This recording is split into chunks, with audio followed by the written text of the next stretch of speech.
Kamusta? Ako si Sir Renz at muli samahan niyo akong lakbayin ang kasaysayan.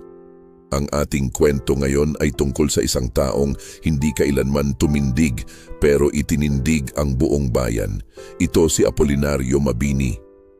Isinilang sa Batangas, lumaking payak ngunit may pambihirang talino. Pero noong 1896, tinamaan siya ng polio at tuluyang naparalisa. Sa gitna ng kapansanan, nagsimula ang kanyang tunay na misyon. Habang lumalakas ang revolusyon laban sa Espanya, si Mabini ang naging kanangkamay at tagapayo ni Emilio Aguinaldo. Ang talino niya ang naging gabay sa pagbuo ng pamahalaang revolusyonaryo, kaya siya tinawag na utak ng himagsikan. Nang itatag ang unang republika, siya ang naging unang punong ministro, ngunit nang dumating ang mga Amerikano, hindi siya sumuko. Dahil sa kanyang paninindigan, siya ay ipinatapon sa Guam. Si Apolinario Mabini ay patunay na hindi hadlang ang kapansanan sa paglilingkod sa bayan.